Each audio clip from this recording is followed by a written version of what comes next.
Mugimenduaren eta minaren erdian jauna dago berak eusten digu eta mantentzen bihotz hauzia dutenen gandik hurbil.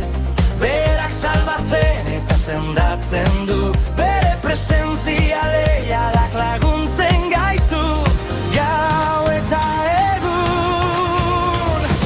Gure itxaropena, gure kontsolamendu eta gure indarra da.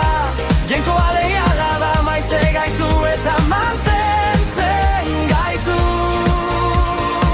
Garai zailenetan, gure arkaitza eta euskarria, bera etorfiontza dugu, berritzen gaitu eta aurrera egiten gaitu. Heriotzaren aurrean ere, Jesusek itxaropena ematen digu. Ni naiz piztuera eta bizia dio, berarengan sinesten dutenek biziko dira. Heriotzan ere, bere promesak bizia ematen digu, eta aurrera egian ditu. Gure itxaropena, gure kontsolamendu eta gure indarra da. Jainkoa leiala da, maite gaitu eta mantentzen gaitu. Garai zailenetan, gure agritza eta euskarria da. Berarengan konfiantza dugu, berritzen gaitu eta aurrera egiten gaitu. Gure begietako malko guztiak lehortuko ditu. Heriotza ez da gehiago izango, izan du ez oiu ez mina. etorkizun berri bat zain dugu, poz eta argiz bete. Jainkoarekin batera, etorkizuna dugu, salbatuak gaude.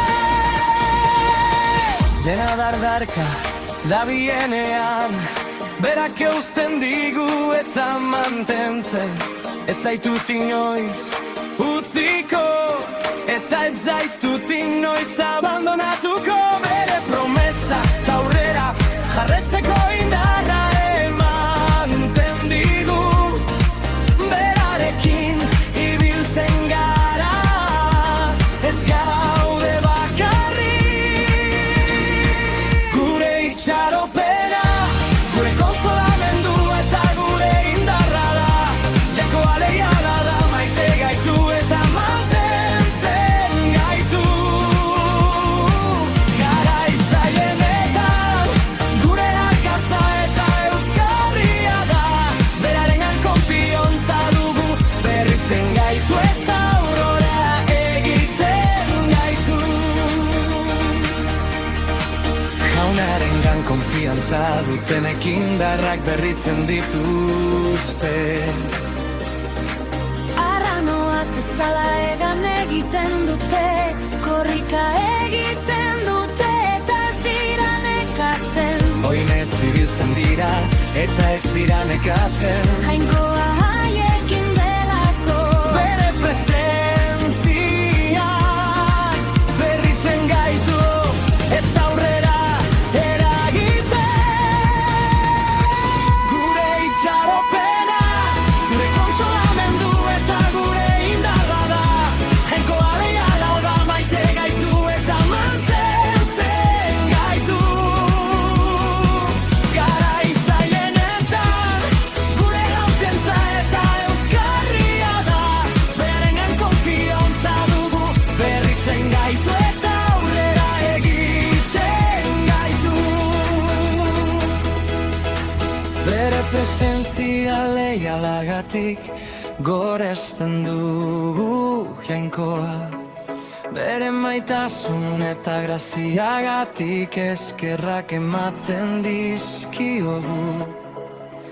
gure jainkoa, gure salbatzailea eta gure laguna da. Berarengan konfiantza du. Betiko